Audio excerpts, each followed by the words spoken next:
So, in this lecture, we would finally come to the very growth and development of socialism. So, how it was developed and the very exponent of the idea of socialism would be traced in the writings of Charles Fourier and Saint Simon. Both are the French philosophers, and also in the writings of Robert Owen, the English philosopher, and also an employer. So, as to this, the very writings of them, it indicates that they were not interested in political action for assuring a socialist society, nor did they appeal to class fidelity of the multitude. These early socialists scorned the politicians and politics. They adopted a new social order through persuasion and a cooperative system, and which will demonstrate human and just relation. So, according to them, it is through persuasion and example to convert the people to the pressing need for a new social order, when, for example, through demonstration of human and just relations in his own meals, sought to inspire the people in a socialist vision, believing that human character depended on environment. So, Robert Owen wanted to replace the competitive system by a cooperative system. So, significantly enough,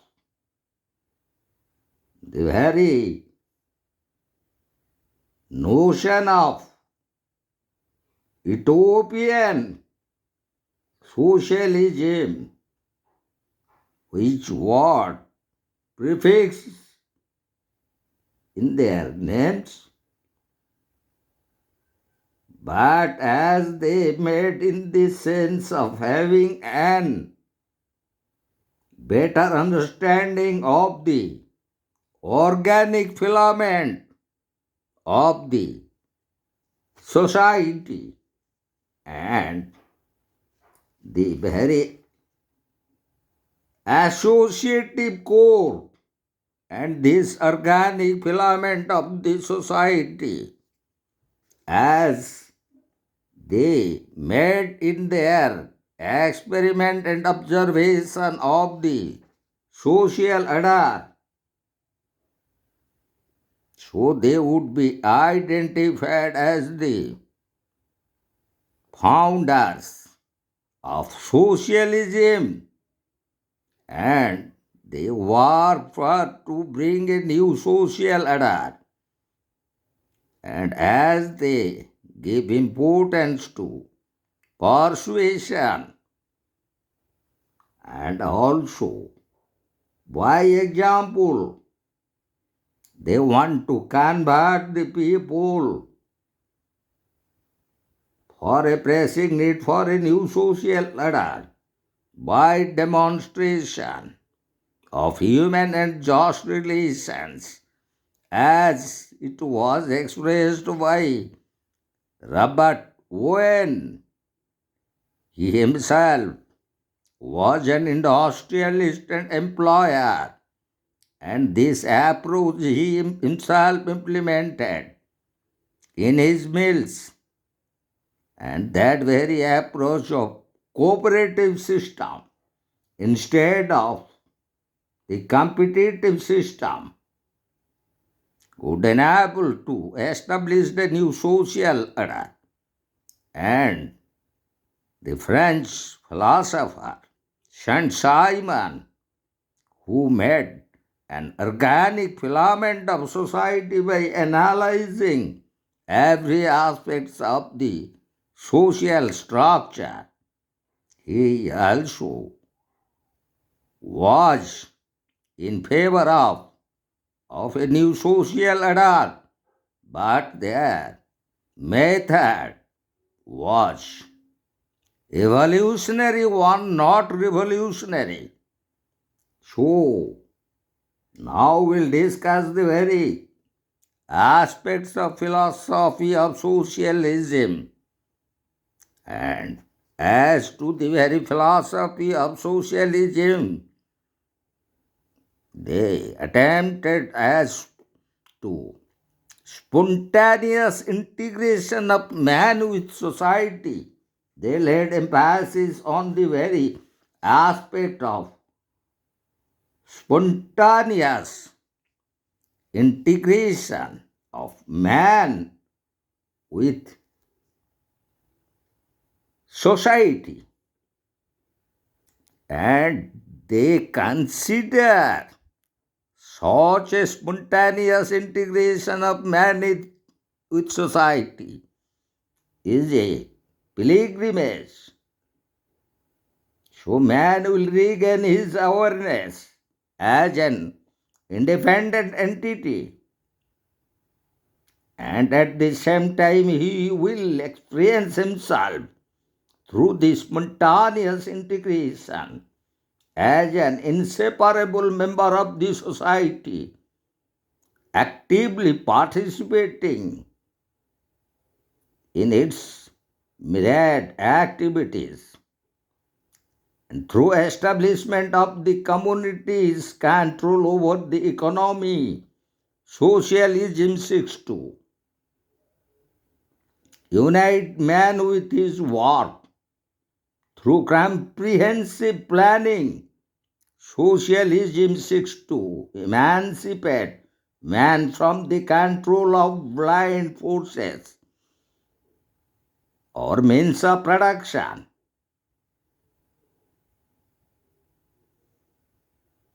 of the capitalist economy, which is helpless victim. So they emphasized on community control over the economy and also on comprehensive planning and also spontaneous integration of man with society and comprehensive planning and also community control of all the factors of economy. So also they were in favor of active participation of the workers or employees in the industry and in the work culture. Then it would lead to, according to the socialists so prominent are Charles Fourier, Saint Simon of France and Robert Owen of England, it would lead to full and free development of individual personality. So the very aim of socialism is man's emancipation, his restoration to the unalienated, uncrippled individual who enters into a new, rich, spontaneous relationship with his fellow man and with nature. Man should throw away of the chains which bind him, the fiction and unrealities, and transform himself into a being who can make creative use of his powers of feeling and of thinking as it was presented by Eric Fromm in his very important work that made on a speech at a political conference in United States, and the very observation and expression of Professor Eric Fromm is itself aimed at a new social order, and the very aim is man's emancipation and restoration of his unalienated, uncrippled position. And it could only be possible by spontaneous integration of man with society, and it would only free man from his chains which bind him. So, it is as visualized by the very founders of socialism like Charles Fourier, Saint Simon, and Robert Owen.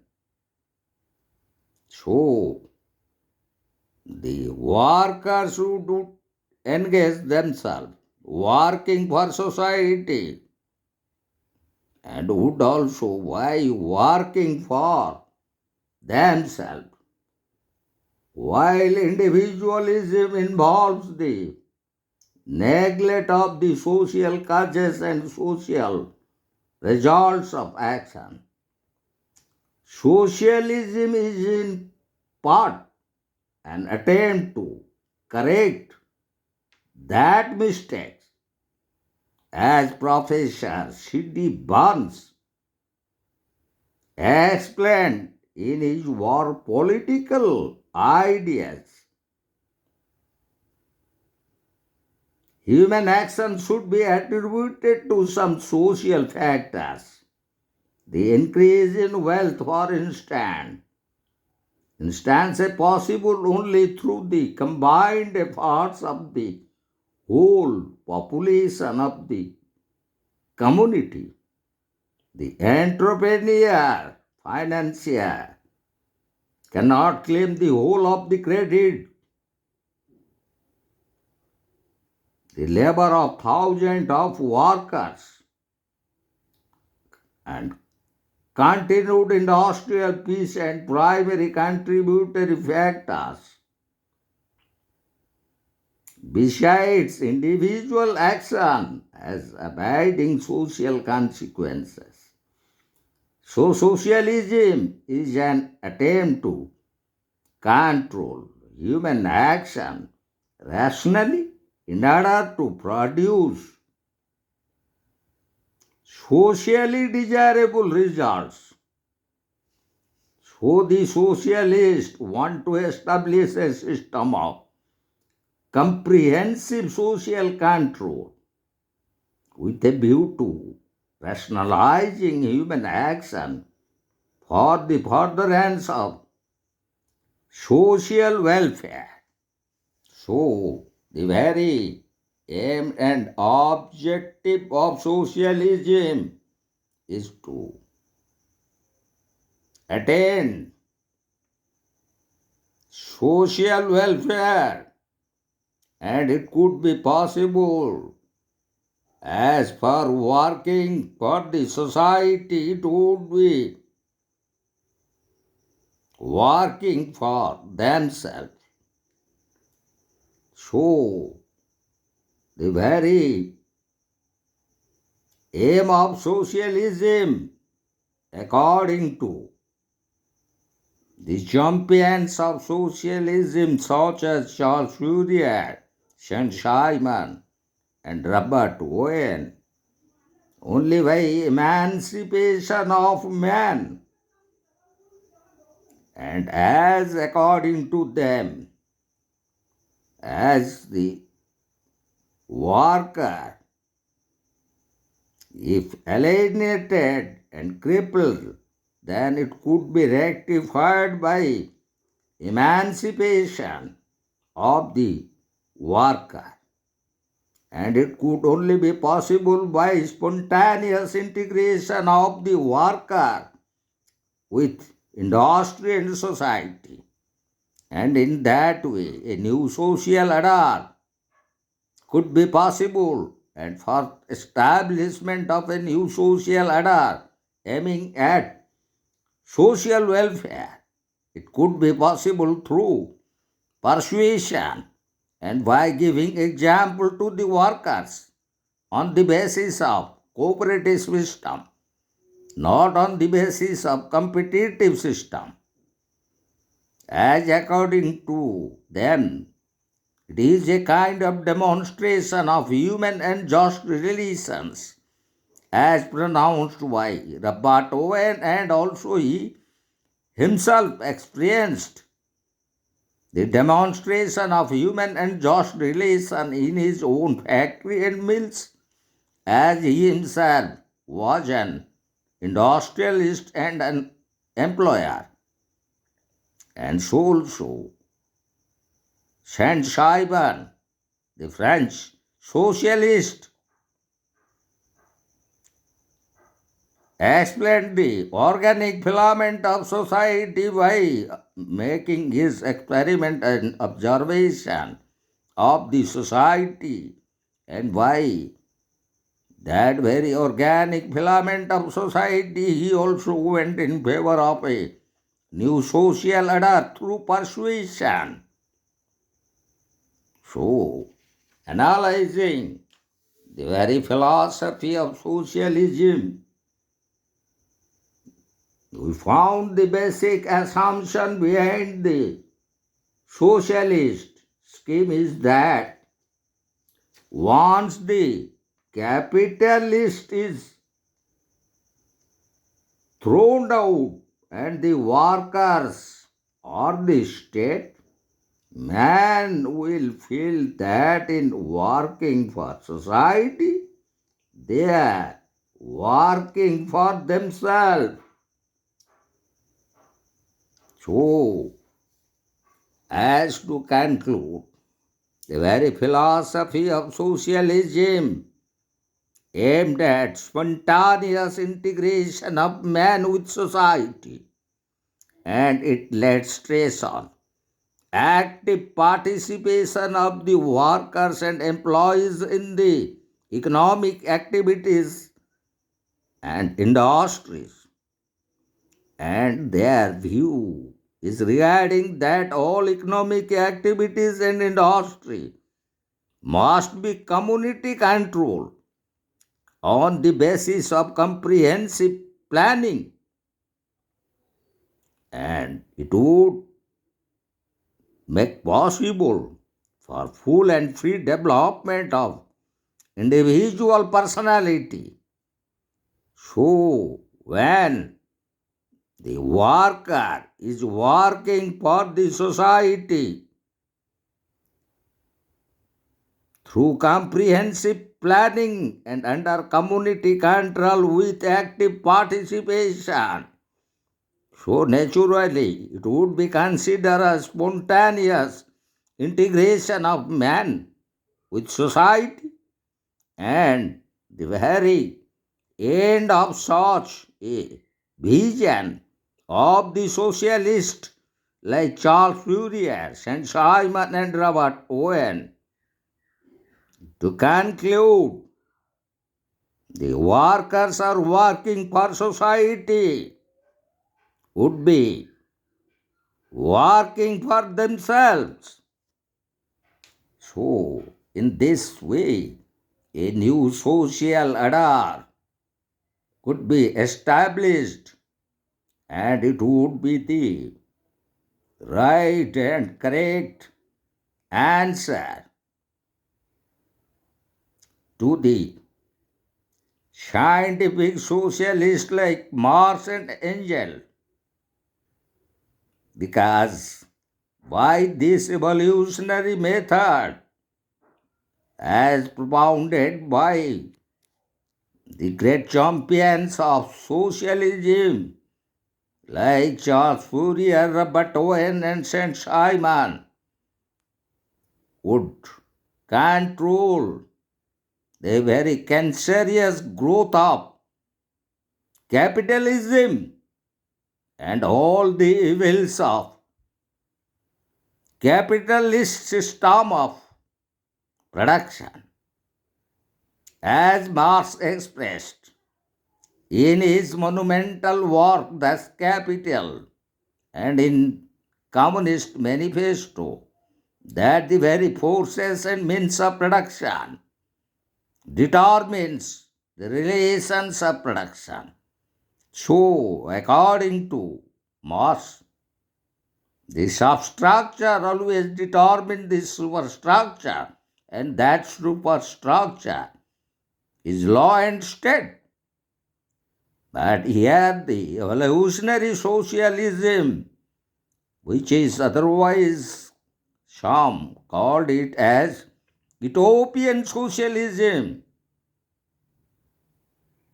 they were in favor of adopting evolutionary methods of social change through persuasion and on a cooperative system. By establishing the new social order, it would strengthen the very foundation of modern democracy.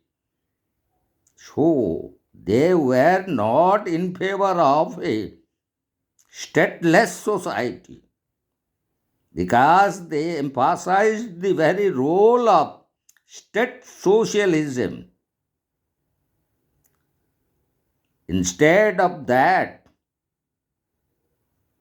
the Marxists, who were in favor of a stateless society, they established state capitalism.